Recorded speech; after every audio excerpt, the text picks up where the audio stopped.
And we are live. G'day everyone, Mike Jeffrey here, and you are listening to My Creative Journey, Season 3, Episode number 13.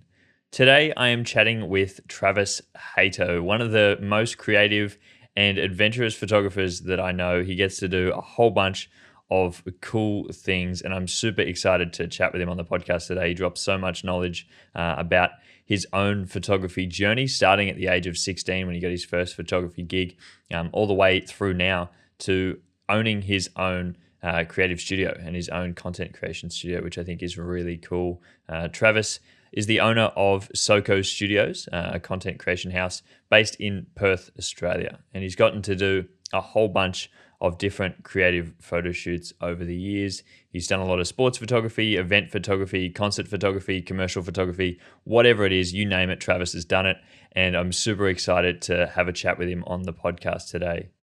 If you've ever seen behind the scenes content from a big sporting event or a concert, it's probably Travis's work. He's been uploading a lot of behind the scenes onto TikTok, but also recently on YouTube as well, documenting the process of what he does and giving us a good look at what it's like to be a professional sports photographer and event photographer out there in the real world. I think some of Travis's stuff came up on my feed very early.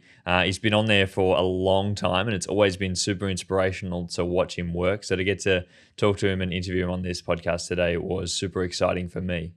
In this episode, we dive into a bunch of different things, from how Travis started his photography journey and got his first gig shooting basketball at the age of 16 and worked up through a bunch of free and paid gigs, and then worked for other people, and then starting his own content agency as well, and then bringing on staff. He's gone through the whole journey, and we talk about, the highs and lows of that, learning through it, and how to work with a brief with clients as well, and how to bring on other people, talk with them creatively. And I think his journey is super inspiring, from the work that he's been able to do, here in Australia, photographing some big sporting events here, but then also going over to the US and photographing the NBA. We talk about how he got that opportunity, also doing a motorsport event in Vegas where he got to shut down the strip. Super exciting stories here in this podcast episode, and Travis just has a story for absolutely everything. And so I think this episode for me was a really big highlight, because I don't know much about sports photography, event photography. It's not my space, but getting to hear and ask questions from Travis, I think was super empowering, and I think it inspired me to go out there and do a bit more event photography and put myself out in those spaces. So hopefully this episode will be super inspiring for you as well. And let's not waste any more time and just throw it over to Travis. Hey Mike. Well, g'day Travis. Thanks for jumping on, mate. It's always lovely to have another Aussie on the podcast. And I've been following your journey for such a long time. I feel like you were one of the first Australians who I saw creating content online, and especially doing it in the way that you do it, like behind the scenes. If anyone hasn't seen your content, definitely go and check it out. Behind the scenes of how you actually work. I've always found it super inspiring. So to get you on the podcast today is a big dream for me, and I really appreciate you taking the time to jump on. Thanks for having me. I know we connected very early in your journey. I think you were only at sort of 10 or 15,000 followers. Very, very early in the Instagram content creation journey. So it's been great to watch you come a long way as well. So I'm very excited for this next hour and a bit. I feel like I can actually reach out and have that conversation, because there's not many people over this end of the world that are in the space. So it's really cool. And I was excited for when TikTok went down for a little while. I was hoping that the Aussies and I guess the Europeans a little bit would get a little bit more of a run on the TikTok space, but it sadly only lasted a day. Yeah, a day of extra exposure that we got, and that was about it. Well, it was hard for me, because all my audience is in I think the largest majority of my audience is in the US. So it was like, well, it's a good thing and a bad thing at the same time. I'd love to sort of start off. Are there any really big events that jump to mind in your head that are really big ones that you've sort of photographed, or really ones that really are special to you and stand out that you were able to do? It's a great question. I've actually started writing them in a little book or in my notes on my phone of kind of what I do, because you forget so much. 5 years ago, I've done awesome things, but you ask that question and I can only kind of remember the last, a couple. So In terms of like events, I think the AFL Grand Final in Perth is probably one that's special, purely because it will never happen again. Realistically, it's a once off. It was a really cool experience. The buzz around town was awesome. The lead up, the whole situation of it, that definitely is certainly up there. I got to travel to Las Vegas. It's not an event per se; it's a project. But I got to travel to Las Vegas last year, and we shut down the strip, to do this motorsport, project that we're doing. And growing up as a kid, if you told me that I would kind of be doing something along those lines, I probably would have laughed at you. So they're two that kind of spring to mind, pretty quickly. But yeah, I'm so just grateful for every event I get to do. I think it's pretty special. Were like sports always huge for you when you were like a kid? Yeah, so I come from a sporting background. I played semi-professional basketball here in Perth, and then I came through athletics. I was a pole vaulter when I was a kid, so I was kind of aspiring to go to the Olympics, and so I take the mindset of, I guess, professional athlete or semi-professional athlete into whatever I do, and into photography is certainly one. And when I was a kid, I got my start in photography when I was sort of 16. I was sitting courtside at the Perth Wildcats because I was volunteering for them, before and after the game, and I had nothing to do, and I just bought this, Canon 20D. So I was photographing the Wildcats, and I got to know this family really well there, and they, Glenn, the dad of the family, one day said to me, he goes, "Oh, Travis, if you ever want to go to any sporting events," because he knew I was a sporting buff and I loved it, and I started taking photos. He goes, "If you ever want to go to a sporting event and take some photos, just let me know." And it turns out that he was a director of Tourism Western Australia of the events team. And I just started going to the Hopman Cup and Red Bull Air Race and the V8 supercars, and that's kind of how my career started. It just and it just started that way, and the love of sports probably never really subsided. Wow. How was the sort of journey? You said you were 16 years old going to those basketball games. What was the sort of journey to get to that point? Had you always done sort of photography beforehand, or was it you were in the sport and then you were like, well, I'm here anyway, I may as well be doing some images to get myself behind the scenes? Yeah, I as a kid, I was going to the Olympics. I didn't care about work. I didn't care about school. I was going to be an athlete. And when I was about 16, 17, I made the choice to switch up sports, to go from pole vault to basketball. And I didn't really know what I wanted to do from a work point of view. And I did some work experience as a photographer and just loved it. And I studied photography at school, and I really, really enjoyed it. And that kind of just set my path in that way. I was like, this is cool. This is what I really want to do. And, the sport element was entangled because I was so fixated on sport anyway. I always wanted to shoot basketball, and the NBA was on my big ticket item to go and do, and I actually got to tick that off last year, which was pretty exhilarating. And I got to photograph LeBron James and got the chalk toss, and sort of tick that off, which is pretty cool. But no particular sport. I love all sport. I have a KO subscription, not sponsored by KO whatsoever, but I'll watch NASCAR, I'll watch F1, I'll watch AFL, I'll watch basketball, I'll watch curling if it's on, like lawn bowls, like darts, whatever sport, like I'll love it. So I love to, I love to watch it all. That's really cool. And cool to hear that you got to photograph the NBA as well. What was that?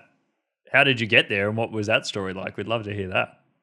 Yeah, so I was as I was in Las Vegas last year for the project, I kind of had all my gear, and I had been sort of making inroads into that sort of stuff before, and I had the opportunity while I was there to go and shoot 2 games, and I took it with all both hands grasped pretty firmly. So I did one game in Boston, Toronto versus Boston. And then I did a game, Brooklyn versus Boston in Boston. And then I shot a game, Lakers versus Toronto in in Los Angeles, which was really, really cool. Great experience. You don't get great access as, I guess, just a day passer. You got to be there for the NBA or Getty or the team to kind of get really, really good access. But you make do with what you can, and you still have the opportunity to create. I think that's the cool thing is you have any access is good access. You can always create something. You think about one of the most iconic photos that's come out of the NBA in the last sort of 10 years. It would be Kawhi Leonard, his last final second shot in the corner while he was at Toronto Raptors, and it was actually shot from level 9. So from one of the guys that doesn't have the best access. That's one of the most iconic photos from the NBA in the last 10 years. So no matter what, you can create, and that's kind of the mentality that I had for going over there, which was pretty cool. How does someone, as someone on the outside of the whole sporting world, how does someone get access to an event like that? Is it that you had to be kind of already in the know with other people, or can anyone just sort of turn up to get an event pass? Right, as you know, you got to put the work in daily. You got to start from the bottom, start from the start, and work your ass off. So you got to get good. So it's working the lower ranks, getting good at what you do, and then it is a little bit of luck, but then also a lot of network. Putting the ground strokes in first, where you're doing that sort of low levels, and when you got those opportunities come past, then you got to take them and be grateful for them and work hard and do a good job. I think is really important, because if you don't execute, then you don't get asked back. And a lot of the time that opportunities only get asked once, so you got to say yes. That's the thing. Like, I set my sort of life up, in terms of financially and that sort of stuff, so I could say yes to any opportunity. I stayed at home for much longer than I probably should have. I drove a crappy car for a lot longer than I probably should have. So then I could say yes to any opportunity, and when those sort of happen, it just creates more, and that's kind of how it goes. Like you work from the NBL here, or so NBL 1, it was called SBL back in my day. I used to shoot that, sit on courtside when I was 18, and work into the NBL, and then you kind of get, when the Boomers and the Australian team rolls around, you get asked to, or you're in the opportunity to get asked for that sort of stuff, and you got to say yes, and you do that, and you execute, and then things have the opportunity to transpire. They don't always do. Sometimes you miss out on things, but as with anything, from a creative point of view, there's no linear path. There's no job that you can just go, hey, I'm just gonna apply for this job to do. Well, not so much back when I started, a little bit more now, because you've got creators for football teams and that sort of stuff. But a lot, just hard work. I know that that's going to hurt a lot of young ears, but that's what it comes down to. Were there any events or opportunities that you went to early that you think were very pivotal, like any experiences that you had early on that you now think back that you're glad you sort of took that opportunity because it did get you through another door? Yeah, I think there's two that spring to mind. I would have been 19 or 20, and it was V8 Supercars in Perth and Hotman Cup. And I'm a big advocate for talking to the other photographers, being friendly, taking the time to say hello, just being that good person. And I had been to a Hotman Cup and a V8 Supercars before, and the second time around, I had kind of gotten to know the great photographers in Perth a little bit. I wouldn't bug them. I'd just say hello. I'd ask a generic question every now and then.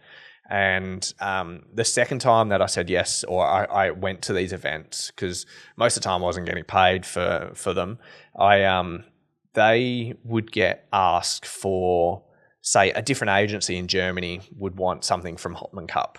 And they'd say, Travis, are you shooting for anyone? I'd say no. And they go, hey, these guys just contacted me. I can't shoot for them because I'm already shooting for a different agency. Why don't you supply them some images? This is kind of what you should charge. And that is where a lot of it started, because I had done 2 years, they'd seen me around, like I was dedicated, like I wasn't a pain in the ass, all that sort of stuff.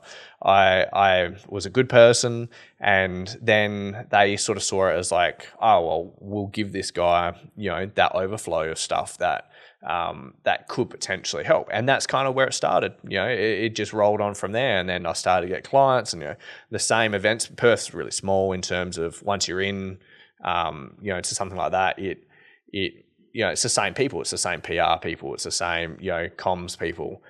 Then you see them at each one and they go, oh, Travis, you're in their forefront of their mind. Can you come and shoot this? It's a press conference thing, and you start doing it and you meet more people, and it kind of goes. So yeah, it's definitely probably, the second I'll probably call it now is, the second V8 Supercars and the second Hotman Cup I did, because I stuck at it and I wasn't prepared to take no as, I was just taking the opportunity as I could, right? Absolutely. And you've got to feel like you're the right person for the job and really put yourself out there. And I often tell people, like, there's that, you have to be like, you have to have that belief in your own work when you're first starting, that it is going to like work out for you. And as you said, like, email that person or send those images off, because you never know what could come back from that. And make sure that you are presenting your best work in every situation, because who knows, like, had you have contacted them and had it not been your best work because you didn't think you were there for anyone and didn't need to do the best job, well, you're never going to get an opportunity like that again. So, I think that's really inspiring for a lot of people. Unfortunately, it will be hard. Like, there's going to be a heap of years, I'm sure, involved in sort of doing that work. But if you do stick at it, good things can come from it. At that stage, you were just sort of working on your own, right? I know you've got the agency now, and we'll definitely talk about that. But on your own back then, just working by yourself, were you sort of under your own sort of aim back then, or working for other people? Yeah, so I kind of freelance just basically for myself, and I started my own thing. I was really young, it takes quite a while to kind of build up. I was doing night fill at Woolies to kind of subsidise myself, but it gave me the opportunity to say yes to any opportunity during the day, and if I really needed to take a shift off, I could, because I was shooting a music gig or something like that. And for about 5 years, I just shot everything I could, literally, like every 21st, every 50th, every party, everything, every corporate event, every music event, every sport event. And it just grew. Like, there was 1 year there I didn't have a weekend off. I shot every single weekend. When I was about 24, 25, like, I shot every single weekend because I just had something on. And if I didn't have something on, I went and created something to shoot. It might be go shoot, your local sport team or something like that. So, it just created this momentum. But probably a lot of people, will look at my Instagram and sort of what I do now, and they think kind of I just shoot sport, but it's very different. I actually shoot a range of things, and sport's just kind of my happy place.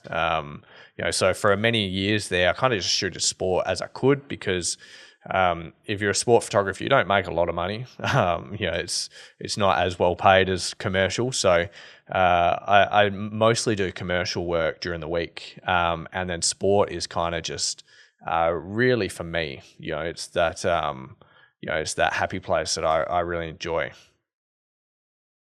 Well, let's kind of talk about your sort of portfolio in that way, because I know you were just saying you did a lot when you're first starting, and I've always been of the belief of, like, try to like have some sort of specialty that you do and you offer to other people. In those early days when you're sort of doing everything, how did you present yourself to other people? Yeah, it's a really good question. The way I would approach it now would be, and I guess I did a little bit back then, but I didn't really kind of think about it, if that makes sense, is you shoot everything but promote the shoots that you want. So I'd shoot all the 21st, but no one would ever know that I did them, from an online point of view, or, outside of my personal network, that they would call me and go, hey, Travis, can you do this? I'm like, yeah, cool. But, I'm not putting it on my Instagram and saying, I want more 21st or anything like that. It's just, I would do them. So I would promote that I wanted, corporate shoots. Sport was a bit of my fun. It was a bit on the side stuff that I wouldn't promote a lot, just because, like, I would do it a little bit on the side. But corporate, I knew that I could make money from corporate, and it would actually create the revenue for me to then just enjoy what I want to do, right? And so yeah, like I would just promote all the corporate side of what I was doing rather than all the, I guess, the stuff on the side. Like I did a jewelry shoot one day, and I never wanted to do jewelry again, or like I never really wanted to shoot food. So, but I'll shoot food now, but I won't promote it. I won't tell you that I can shoot food. But I'll only tell you that I want to do this much, and that's kind of how I created that, I guess, not niche, but like what I'm good at, right? Mm. And you'll always be surprised by what other people will be after too. Like I think I've done work for people that then they've referred me to someone else to do a completely different style. And because they've just realized that that was what I was advertising, that I really was trying to get into that work rather than the work that they had me do anyway.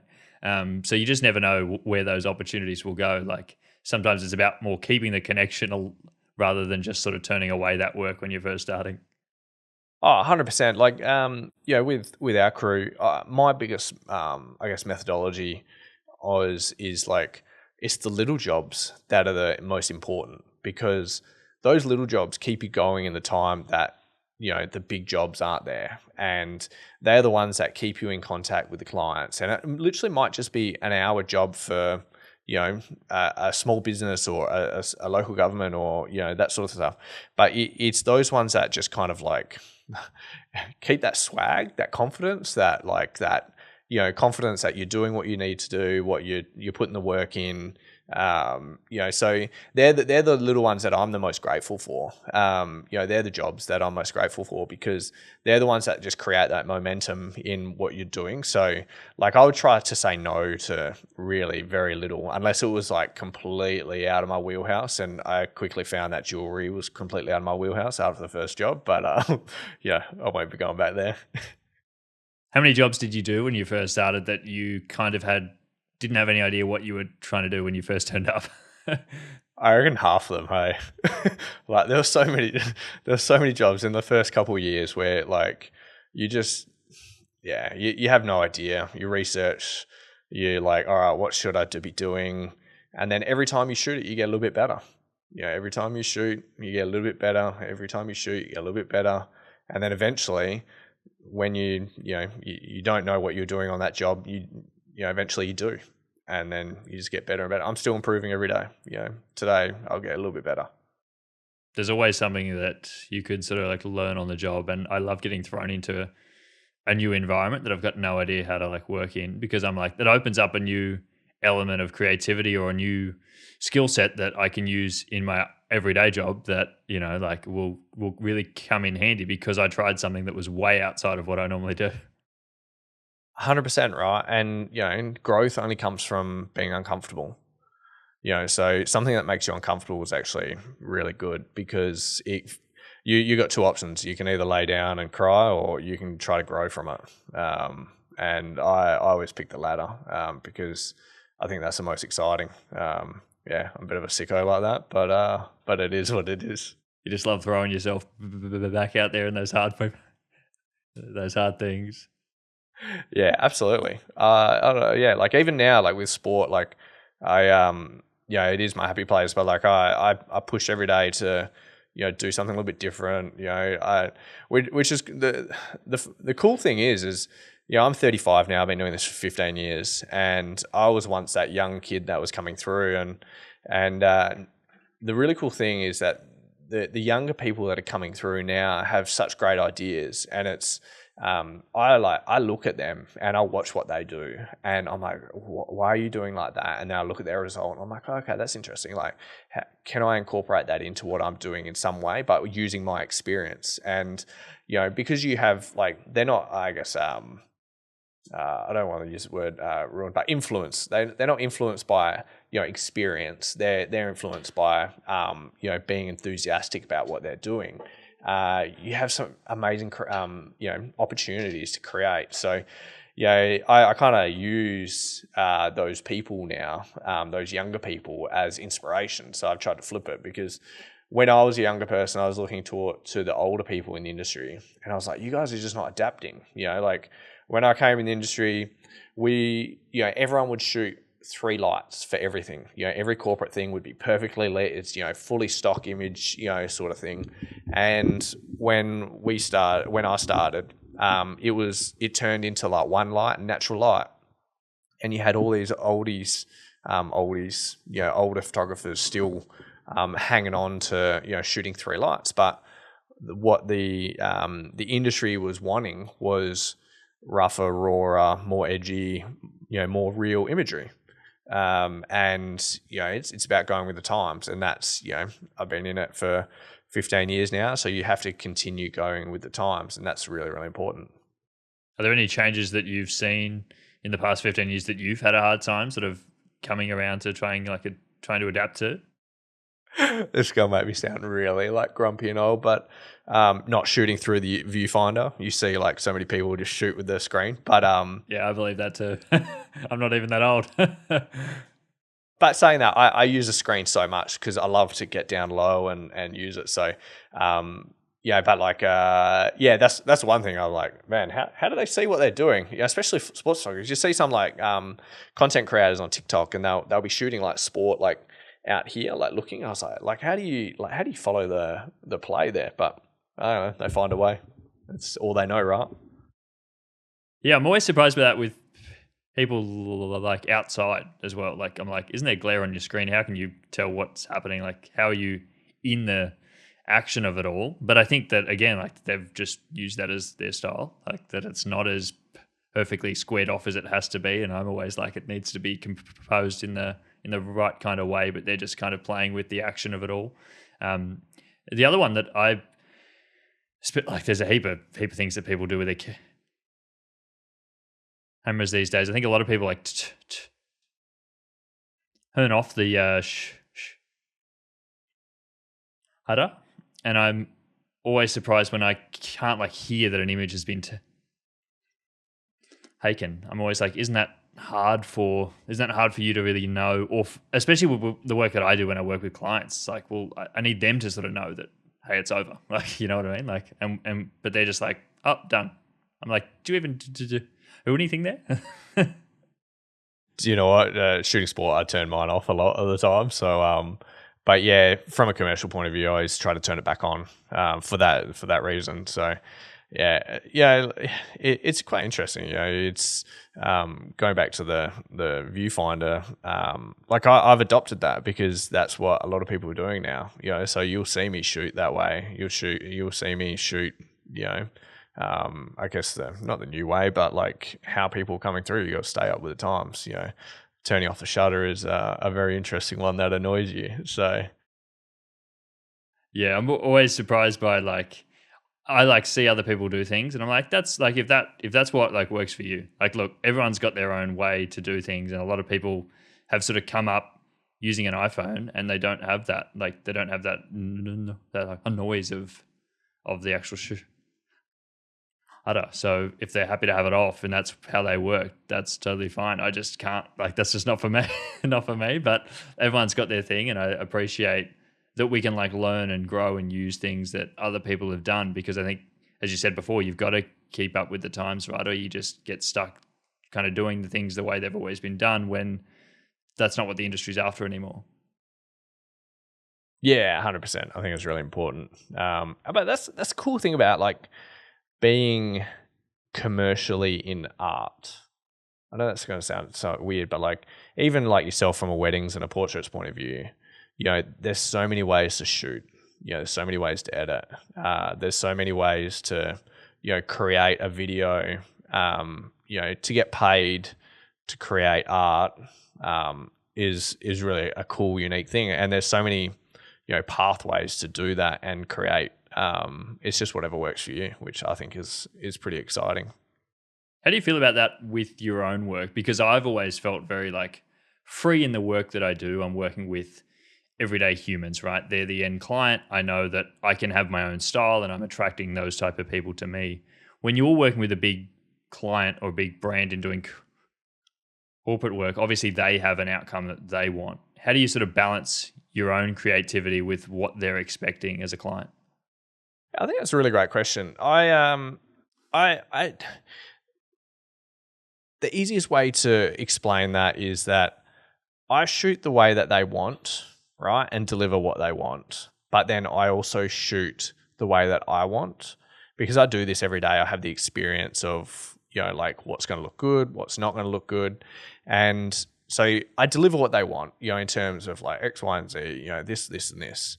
And then I kind of shoot it the way that I want. It might be a little bit different, might be a little bit interesting. And I think what's important is that you give them sort of that edgy, something a little bit different. And quite often they'll choose that because they didn't know, that they actually needed that. They thought they, wanted something. So, and then the other thing as well is that, that kind of side bit that you're trying to, that you're doing in your kind of flair, how you're shooting is where the enjoyment comes from it. So from a sport point of view, 90% of what I put on my Instagram is literally, 100% of what I put on my Instagram is literally just what I enjoy. It was what makes me happy. So there'll be stuff there that like I've delivered to the client and they'll be like, what the hell? But 95% of what I deliver to the client serves their needs. And then that little 5% is kind of what makes me happy and fills my cup. And that's the little bit that I take in every creative shoot. Because realistically, right, being a creative all day, every day is a taxing thing emotionally and from a creative like bucket, because we call them like eyes closed jobs. You need to have eyes closed jobs where you can kind of go in autopilot. You're sure of what you're going to create, what you're going to do, and you go and execute. And you execute at a really high level. It's great for the client. And then you have these other jobs where you get invested emotionally, and you kind of like want to go the next level, like from an art point of view, from a creative point of view, and then you take it and run with it and go. Because if you do that every job, then you get burnt out really quickly, and you kind of fall in a bit of a hole. Well, I find anyway, that's my experience. So I think it's important to manage that emotionally as well. I don't know how we got onto that, so I apologize if I totally went off topic there. Yeah, no, I'm really glad you brought that up. I think that's a really good kind of perspective that, once you've gotten all your images that you need to get, then you feel a lot more freed up to get creative because it's not everything's on those images, And I think a lot of people were surprised by that because they think being a photographer is this artsy thing where you've got to go in and get creative every time. But as you said, you will, like you try and do that every single time and you're going to quickly sort of burn yourself out and realize that you're not executing on what the client's after. 100%. And you know what? Being a full-time creative is not for everyone, because some people, can't emotionally do that. So I appreciate people where they go, you know what, I'm going to work 9 to 5, and on the weekends I'm going to go do bird photography, and that is something, and they shoot for themselves and they love it. I appreciate that, because you're using that creative, like that art form to do that, because unless it is not for everyone. That's like the one thing I've realized in the last sort of little while, that it is taxing, and how you keep that structure. I think you use the word process, which is really good, and whether you have that process, but structure is the most important thing, and then you hold that structure, that integrity of that structure, because that allows you to create repetitively. But then also, once you feel comfortable with that structure, you can then choose when you want to delve out of that, and that's where your creativeness will come from. Well, that's what I find from a commercial element anyway. So to kind of rinse and repeat when you're doing 15 shoots a week or 10 shoots a week, and they're only short little ones, or 3 big ones, hold that structure and then choose when to kind of like get out of it from a creative point of view. I really love what you talked about before about trying to always do those little bits that you do for you. Like try to get those images that you get just for you, because that's what sparks you up. And then being able to put those online and be able to share that with the community, I think is really important.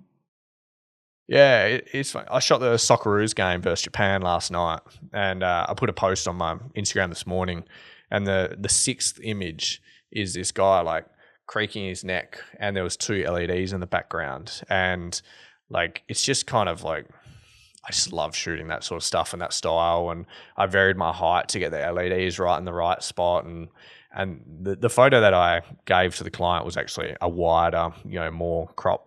It was a bit different, but like that image, like I was like, oh, I love this image, and I was like, oh, I'll put it, down the back because, it's my like I enjoy it. I only put 7 photos up or something like that, or 8 photos, and it was one of my favorite in the set. But I was like, you know what, everyone's going to want the scores, that sort of stuff. I'll put it number 6, and there's been like 4 or 5 comments on just that photo alone.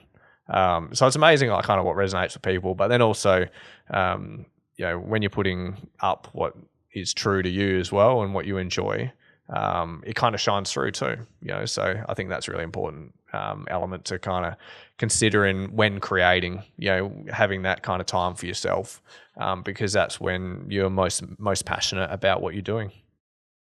Have there been times for yourself where you've kind of created images that you think are really good, handed them to the client, and they're not as happy with them as you probably were when you were sort of out there taking them, or times when you've had to deal with them not being on the same page as you, or thinking that your images were what they were after, and if so, how do you deal with that?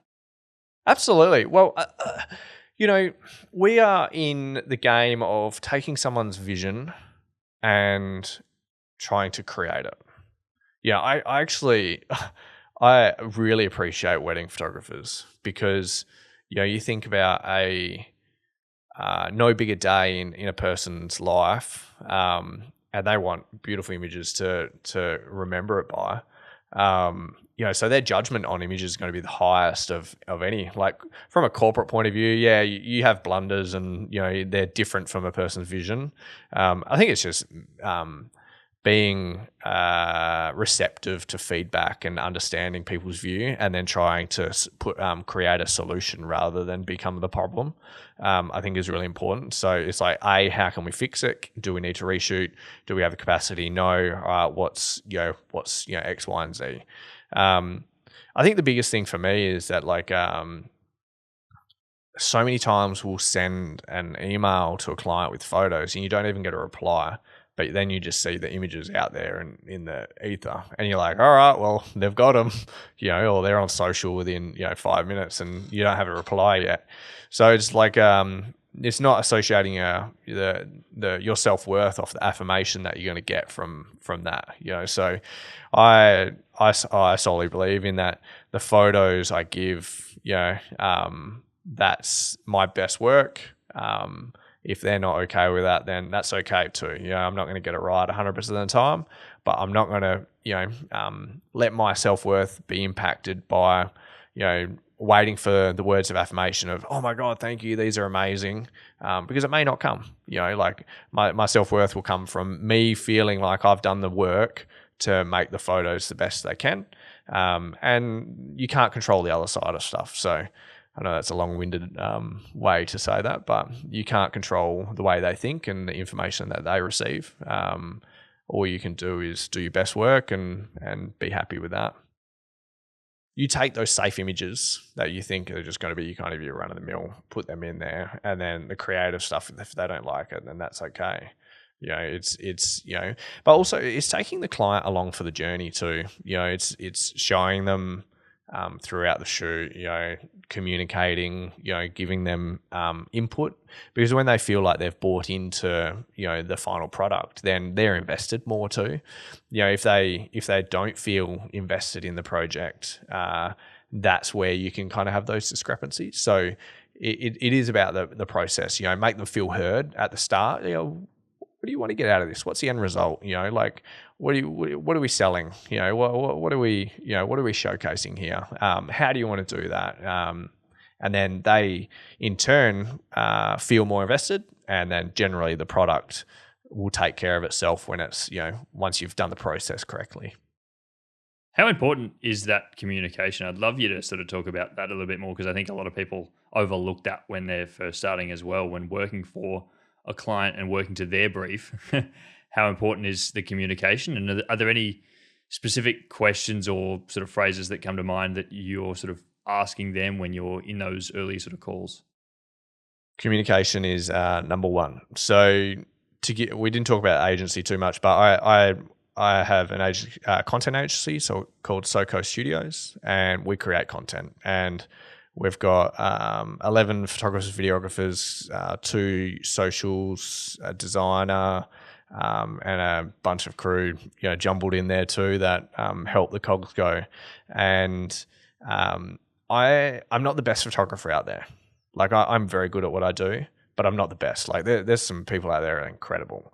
But you know what I'm good at is I'm good at everything else. I'm good at answering emails. I'm good at, getting back to people on time. If I say that photo is going to be there on Friday, they're there on Friday, executing. I'm a firm believer in under-promising, over-delivering. A little hack, if someone wants to take something out of this podcast, take this. If you say that you're going to deliver the images on a Friday, right? Tell them Friday, but deliver them on Wednesday, right? Because you're setting the expectation that they're going to be there on Friday. If you deliver them on Wednesday, you look like a hero, right? You've set the expectation and you deliver them on Wednesday, you look like a hero and you've done the best work ever. If you say that you're going to deliver them on Friday and then you deliver them on Monday, then you've let the client down. And that was the expectation that you set. No one else. You told them that you were going to deliver on Friday. You missed the boat, right? So under promise, over deliver, I think is really important. And that's communication. So communication is number one thing, because if you can't communicate and extract their vision of what they want from the shoot, then how can you go ahead and do that? I think another big one is don't wait for them to ask. Don't wait for them to ask the question. You've got to get out in the front foot as well. Like if there is something that's happened during the process, make sure that you tell them before they ask you. Ask the questions that you already, and I'm sure this comes with your experience as well. You're asking questions that you know that they're going to be needing answers to before they even realize that they need to ask those questions, and you're answering them already as well. So make sure you get out in that front foot. And I don't think there's ever too much information you can provide, especially when people don't know the process when they're first starting. Yeah, 100%. We get to that point of sort of filling the gaps in now because we do it so often. But, when I started, absolutely not. You have no idea about that. But I think it's also my ethos is always, let's create the best thing possible for the client. If that extends to doing more work for them, it is what it is. But, if I always am okay with, I always want the best result for them. That's what it comes down to. Like it's not a money thing. It's yes, you got to put your commercial hat on and you got to make money from this to make it be viable for you to do it. But then ultimately, from a person to person thing, I want you to succeed. And by me creating this content is going to help you try to do that. And that kind of shows through in what you do as well. You talked about you creating the agency and sort of OCO. When did that come about? When did it stop being just you, Travis, and turn into the agency? The best advice I'd gotten was stop looking at yourself as a creative in business and look at yourself as being in the business of creativity or being a creative. So flipping that mindset of you're in the business of being creative, rather than the other way around. And I never really wanted to create a big business. That was not the goal. My why is to create an environment for creatives to flourish, and do what we do. And I love impacting people. And as you can probably tell by my TikTok and that sort of stuff, we're in the same sort of vein of education. And I think it's really, really important and really cool. And when in 2018. I was having all these conversations with clients where video was really well needed, and the stats were coming out. 85% of people resonate with video as a communication tool and all this sort of stuff. And it was really expensive. It was really slow. And I was like, all right, well, how do you solve this issue? And I lobbied with the idea in my head of expanding to another photographer, but I couldn't get away with it being in, my clients want it because it's me, and I couldn't get away from that. But video, I didn't do video. Like, I don't know anything about it. So it was a little bit easier for me to kind of go, all right, well, we can solve this problem for you as a client because I want the best thing for you, right? That's ultimately what I want to do. And I pitched the idea I was playing basketball at the time. We had a videographer for our team, young guy, Michael, and I pitched him the idea. I was like, hey, this is what I'm thinking. Like, do you want to come along? And turns out he was a photographer and he was just being a bit of a videographer on the side, per se. And he just said yes, which I appreciate now. We laugh about it now. And I just emailed some of my clients. I was like, hey, like, I know you're having this issue, because I had good relationships with a lot of them. And I was like, this is what I'm thinking. Let me know. Anyway, we had 2 full-time videographers within 2.5 months. We solved a problem for people, and it just kind of grew. And in the end, we had 8 people working under Travis Hayto. No, we were just called Travis Hayto. And, we just were just doing our thing. And then, COVID happened, and just after that, we sort of looked at what we're doing, and we're like, well, we should probably become a little bit more professional here. And we rebranded to SOCO. So SOCO, SOCO, social content. We're predominantly a social content, creator, in terms of our, I guess, brand positioning of where we are. We're like a Toyota Corolla, in terms of the car world. We're reliable, we're good value, but we're not the cheapest. But then also we start every time. We're there, we execute, and that's really important for a lot of our clients, right? So we're not going to be doing massive big major TVCs, but yeah, we do sort of like that middle of the rung stuff. So I've forgotten the question now. Sorry, Mike. No, I was just asking when that first started, when you first expanded. But I think you over-answered that, which is great. I really appreciate it. I went off on a tangent. I'm sorry, but yeah, and then we just kept growing, and the social side came onto it because we were solving a problem for someone else. So TikTok came along, and everyone needed portrait video, and all these marketing agencies that were doing socials for people would book in a photographer once every 3 months, schedule all their photos throughout the 3 months, and then not go and create content. And we were like, well, we can create the content really easily. Let's solve another problem for clients. And with portrait video being the number one thing now, it was solving another problem for people. So it's not about like doing more revenue or anything like that. It's literally, I just enjoy solving problems, and we've sort of grown from that. And the impact that we can have from a team point of view is what I get excited about. That's what I enjoy. So yeah, that's kind of the path of SOCO, which sort of leveraged my hard years of work in the first few years, and we obviously had a good network and that sort of stuff. And now there's clients that I've never met, I don't know. The crew have their own relationships with them and do an awesome job. And we've sort of created an eco beast that it's good fun. Like, there's lots of laughs and fun in the office. So how do you now decide what jobs you're going to sort of go along and do? It's a really good question. I do a bit of everything. So I'll still shoot a citizenship ceremony for local council if I have to. If everyone's busy and I need to go and do it, I will. So there's no hierarchy and that sort of thing. It comes down to that we don't progress as a business if I shoot too much. So I kind of really pick and choose the things, A, that I'm passionate about, but B, what's good for us too. Because if I'm shooting 5 days a week, then I'm a bit of the cork in the bottle at the moment in terms of approving stuff and that sort of stuff. So I try to give as many shoots to all our crew as much as possible. A, so they can make money from being creative, but yeah, it is also sometimes like some shoots. Like, I'm really good at I guess like stock imagery, but real. I love shooting people. Those kind of campaigns. I've got one next week on Rottnest Island for 2 days. Those in and around offices, all that sort of stock imagery, but real. Like, I really love that. So a lot of the bigger jobs I'll take just purely just because I enjoy it too. So I guess that's the perks of doing this for 15 years and grinding. But yeah, I do have a good story about this actually. I shot LeBron James at the NBA, like I said before. I was in LA, and the very next day I flew home.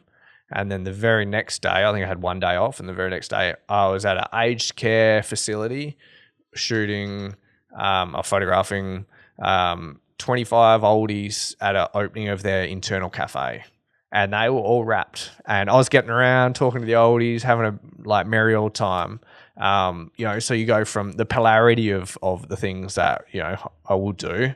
And I think as a leader, I think that's really important to showcase that, because the humility and the gratitude of having those jobs gives you the perspective to enjoy the good ones. And I'm not saying that wasn't good. I came away with my bucket filled because I spoke to oldies the whole time. I had merry old chat, but yeah, the polarity of what we shoot is very, extreme. But there's no job too big or small for really anyone in the team that can handle. So, which is good. Are you still mostly doing stills? Have you gone much into video with the agency, or just stills? So predominantly we have more videographers than photographers, funnily. And revenue wise, we do more in video than photo. So yeah, 100% more video. Me personally, I only shoot video, say if you have to go away and they don't have the budget for 2 people or the real means for it, I'll shoot a bit of video, but I'll give it to someone to edit. I'm not sitting there and editing. I'm too hyperactive. I'm like a little puppy dog. I can't sit there and edit. It's just not for me. It's a weakness, and I'm okay with that, so I'll give it to someone else. But I enjoy shooting, but I'm not, I enjoy shooting it because it gets you into uncomfortable, right? It's the next thing about growing, and I think I love what you're doing in terms of all your ventures, because you get so much better when you're working with peers and watching other people and that sort of stuff. And the video crew that we've got in here, I've learned so much from them because we shoot alongside all the time. And it's oh, what's your frame there? How are you shooting that? Why are you doing this? And I implement that into my photography. Even storytelling, it's video, they'll go a wide establishing shot, a mid shot, a tight detail shot. So in my storytelling from a photo point of view, you'll see that there's more wides, there's more mids, and there's more tights, because that's one thing that I've taken from them. So the cross population of information between the different creatives, I think is really important. And that's one thing that I kind of missed when I was a young fella, and you don't have that kind of team, because it's such a solitary thing doing, it's such a solitary profession when you're just in it by yourself. So I think that's one of the hardest things to get. For you yourself, did you always know that you wanted to bring on a team? And how was that in the early days? Had you ever worked with other people or sort of managed other people before? No, I not really. It just kind of organically happened. And, I didn't set the end result or the goal to be hey, I want to create a big business. It came from, hey, Michael shoots our basketball stuff. How cool would it be to, do something, work with him on a project? And then it came from, solving problems for clients. So I think the leadership stuff, it does come naturally for me. I really, really enjoy it. But I've had to work at it a lot as well, because I'm a bit of a, you can be quite, I can be a bit blunt, I guess at sometimes. So it's, learning empathy and learning how to communicate with people effectively, I think is really important, that I've worked a lot on. But no, in short, I didn't know this was the pathway that I wanted to create. I just love what I do every day, and I kind of wanted to share that with other people, and that's kind of what led us to here. I think that kind of leads us into the other thing that you do as well, being able to create content online as well. I came across your work firstly on TikTok, but I know you're now also creating longer form videos on YouTube, which I think is really cool. The behind the scenes of what you do and how you do it, and helping other people how did that start for you, and what was the first sort of idea that you had when you were going to share your work with the world? Yeah, well, obviously TikTok was, a pretty big revelation. What's the word? Revelation. Anyway, revelation. That's one. Yeah. Thank you. In terms of content creation, and what I kind of like took from it in the early days, I kind of missed I'm not an early adopter. I'm kind of mid-range. I kind of wait until everyone jumps on the bandwagon, then I'll jump on too. So I was very much so with TikTok, and I started kind of dabbling with TikTok, and I was like, well, what's it need to be? And then I started to learn more about social and how, it needs to be different for, I guess, different platforms, and TikTok was very that kind of behind the scenes lifestyle sort of stuff, when a little while ago. And I was like, that kind of like lends itself to what I do, because what I do is so cool. And I think a lot of people would like to see that. And then, so I kind of went into the process of a bit of like behind the scenes, and then I kind of fell into a bit of the education stuff because I kind of started getting asked questions, and then I just loved it. I just loved talking on camera, and as you can tell, and I just kind of fell into that. And then the next iteration, I guess, with YouTube, I've only really just started that this year. I think I put about 5 or 6 videos out. Is just kind of that, next form of that, of, learning and teaching people. Because if I can instill a little bit of methodology through what I do in a real life situation, because I'm very grateful for when I was coming through that process as a young guy, being able to shoot the Hopman Cup. That's a tennis tournament over here. Back in the day, I did have those mentors, those guys that I could kind of call and say, hey, like, I've been asked for this, and it's just my way of kind of doing that. But then also, I think it's pretty cool just to document what you do. Like, I've got 3 kids and another one on the way. I think it'd be really cool to, when I'm older, like sit back and be like, hey, like, look at all the really cool things that I did too. So it's a little bit of that. So a bit of, history stuff myself, but just another kind of form of education, and I'm a big person for practicing what you preach. So if you're telling clients that you should be doing things, and, kind of preaching one thing about content, then I believe that we should be doing it as well. We're not perfect at it. Don't get me wrong, but, if we're creating content for people's YouTube, then we should be creating, for our own YouTube, and that's a part of it too. I would definitely say, as an outsider, I think your content is really interesting from the perspective you have that a lot of other people don't have. And like you said before, you've created this really cool job for yourself. Why not sort of share that with the rest of the world and show like what it's really like behind the scenes? Well, how did you sort of start recording yourself while you're at work? I feel like every time I see that, I'm like, how are you not I feel like you ought to be at work rather than recording the work that you do. How was that sort of feeling, and how were other people in the industry where they kind of saw that was the way you were going about it? I think the older people in the industry frowned upon me, and they gave me a lot of shit for a while, but now they're cool. They, pop their heads in and say hello, and, into the content, but yeah, I guess it loops back to, like, I put the work in, I put the structure in, I'm okay with what I'm creating from a, everyday point of view in that sort of stuff. I'm doing my job, and I'm doing it at a really high level. So I'm comfortable about being able to film myself.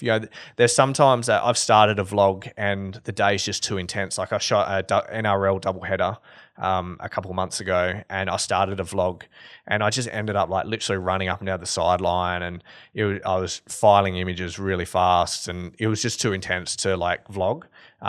So obviously that takes primary, and then content creation is second. So it's when you're like, you've created that structure, and you've put the work in, and you're doing the job at a really high level. I take that on, but not every time.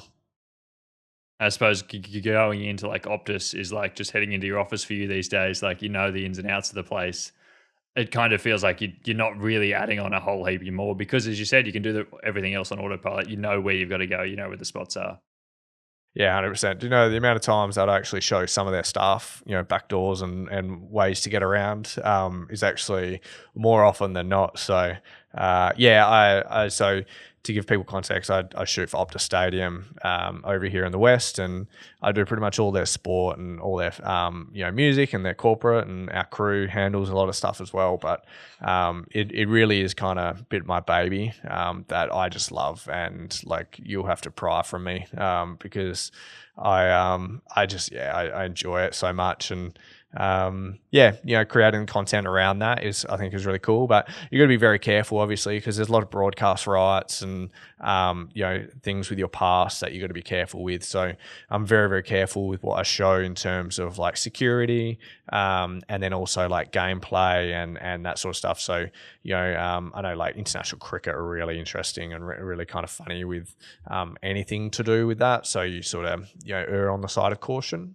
So about pushing the boundaries, but also not overstepping them, I think, in this sort of situation. But it gives people enough of an idea, sort of, what an average day looks like, and what transpires sometimes. How long have you done that work with Optus for? Have you been there since it opened? Day one. I was at the soft opening, and I just took my swag and never left. Always been there ever since. Have you worked with other people as well, or is it just primarily you're just working for Optus when you're there?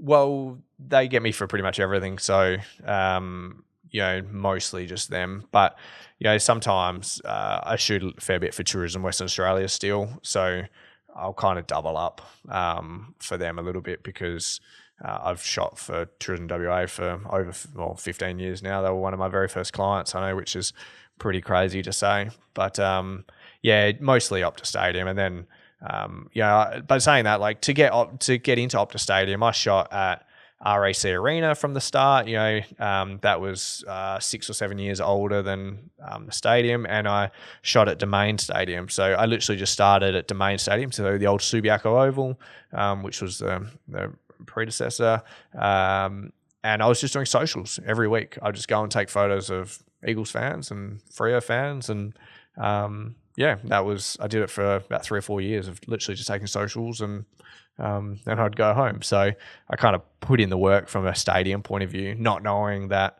it would end up in the Optus Stadium gig. Well, what are some of the sort of coolest images that you've sort of taken at Optus there? I know there's a heap of angles that you could get. Are there any ones that sort of stand out to you from over the years? I think one of them, it was Bledisloe Cup, Wallabies versus New Zealand. And I love taking the big venue shots. I know it's going to sound weird because there's so many action shots and stuff like that, but it's kind of like an addiction of finding new spots and stuff. And there was there's the scoreboard at the very top, and it's the most like forward spot that you can get as high as you can get. So I kind of inquired, and I was like, hey, can I put like a remote camera up there, or like get a camera up there? And I lugged a massive ladder up all these staircases in this scoreboard and stood there and created and put this camera. And it's literally like I used my 15mm fisheye, and it's literally the best view that you can get of the entire stadium. And it was the one and only time that they'll ever put the extra seats. They put 2 or 3 extra seats on the pitch for the square format, but it ended up being like 3 days work, and it's not cost effective, so they'll never probably do it again. So it'll be the one time that it'll be the max crowd that they can. And I'd kind of planned that. I was like, oh, it's the max crowd, like it's sold out, what interesting shot can I get? And I kind of really worked at that to get the approval to do it. I'm hanging a camera up pretty much on the roof, above people, and to demonstrate how it would not want to fall. And that's probably like one of my favorite photos, because just more from the story behind it and the work that takes into it, and it just kind of shows like how cool the stadium is in like one image. From an action shot, I don't know. like I've just shot so many things there. From a music, that's easy. Coldplay. Coldplay was incredible, and my images kind of went really across Australia. Like all the governments were using them to promote Coldplay for the next one, and I had this like one shot that pretty much just had the sails and Optus Stadium in the back, and he was skipping past me, and there was like light flare, and it was just, it's like a really iconic photo. But yeah, it's a hard question, hey. But they're probably two that come to mind, straight away. And you guys get so many like diverse events happening over there. I don't know how you guys pull so many strings to get so many things happening at Optus. Well, I'll give Minister Rita Saffioti a shout out, because their whole mindset is bringing us into a sport event capital to rival Melbourne, which is pretty cool. Which is, what, I'm so grateful that I'm in that window, that A, we had a new stadium to like bring them, and B, that I'm of the age and of kind of the vintage, I guess, that I was set up to kind of like do a lot of that. But we're just getting some really cool stuff. I'm really excited about the NRL, the Bears coming, which are really interesting. So yeah, we're getting some pretty cool things. Yeah, really cool things. I mean, you already talked about AFL Grand Final, which I don't think will ever happen again outside of like, I mean, it obviously went to there and up to Brisbane as well, but I don't think that'll ever happen again. And then you've got the NRL team moving over there. The Origin's been over there a heap recently as well. You guys are getting, you talk about Coldplay. Wasn't that their like only event they were having in Australia at that stage? On that hall was over there, so like. Yeah, so WA tourism are really into just having like one-off events for people to fly in, because they stay in hotels, spend money in cafes, do other stuff, and really stimulates the economy. So they try not to let people piggyback. So if they go from Perth to Melbourne, then no one's going to fly from the east to Perth, because obviously we're quite isolated over here. So yeah, that's kind of their ethos, and that's why they do these sort of things. They spend a lot more on it, but it yields a better result for them. And I get to profit off the enjoyment of shooting, these sort of events. So yeah, it's pretty exciting. Like, yeah, we get some pretty cool stuff. Really cool for sure. What's the next evolution for you, Trav? What are you doing coming up? Have you got any things on your sort of bucket list as well that you'd sort of love to go do? You talked about the NBA before, and obviously going to photograph on the Strip would have been cool over there in Vegas. Anything else that you really want to do? Well, as a kid, I wanted to go to the Olympics as an athlete, and that didn't quite transpire. It is what it is, but I can go there as a photographer. So that's probably the next thing that's on the list. And then, you look at World Championships, a World Football World Cup, those sort of big ticket sort of items would be really cool. And that's just another evolution of head down, bum up, get to work, and try to make that happen. The only work will tell. And the great thing is that there are a lot of those big events, which is pretty cool. So yeah, they're definitely on the radar. Would love to shoot an F1, properly, F1 race properly. But yeah, just push to become better as a photographer, as a leader. We're expanding into Queensland because we've got a couple of really cool creatives, over there that I really love working with. So we're just doing some stuff over there now. Kind of creating a SoCo Queensland, which is another challenge.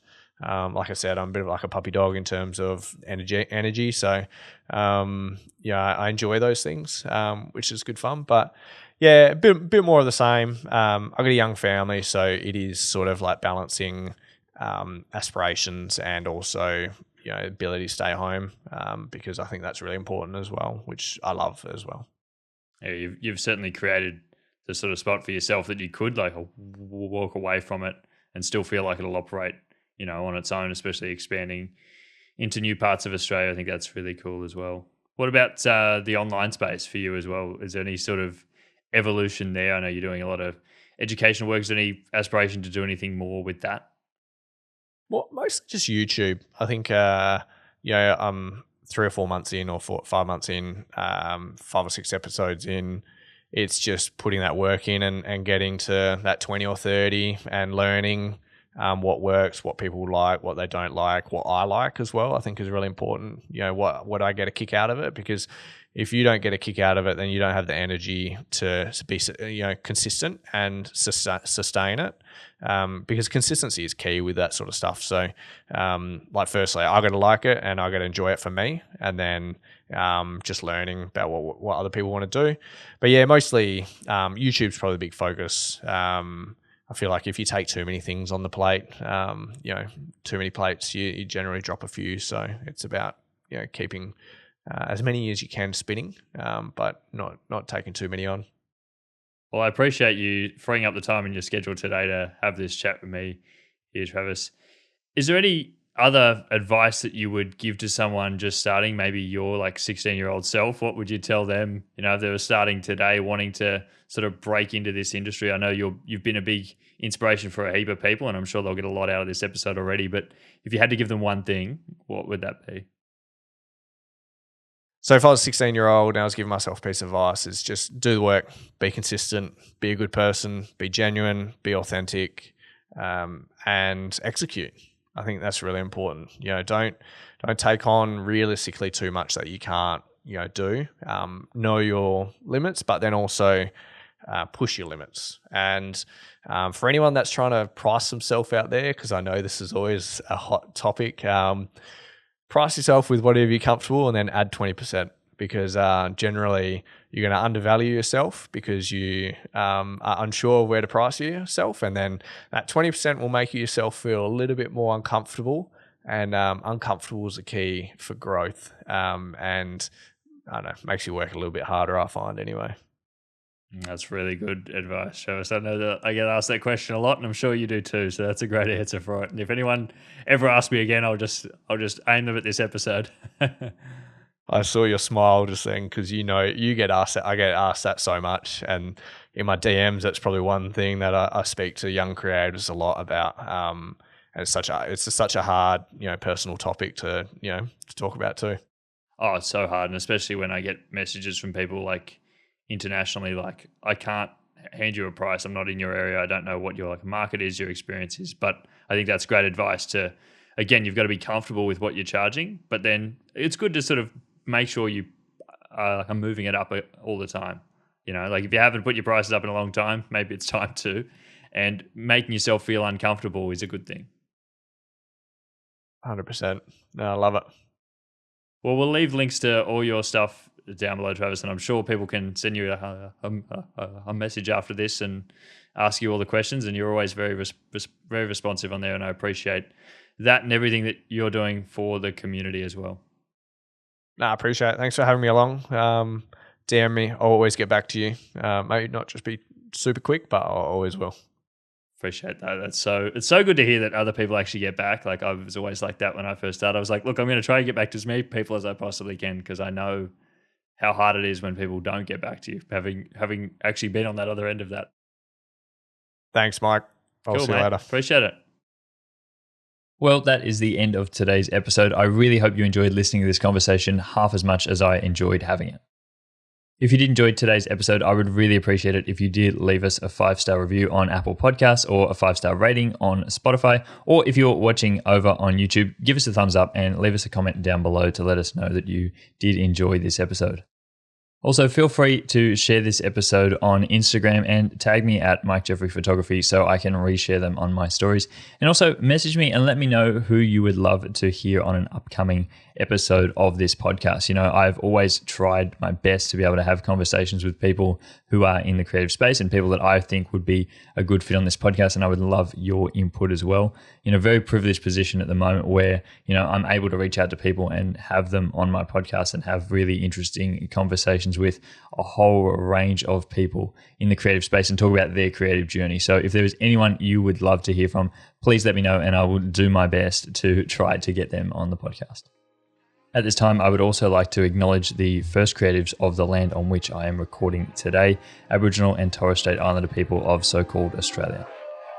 As we tell stories of today, I just want to reflect on how First Nations people here and across the globe have guided and informed our understanding of the creative journey. But until next week, friends, have a lovely week, and I will speak to you all again next Monday. Bye. Editing and post-production on this episode was done by Mossy Media, and music was created by JW Payton. Hey Mike.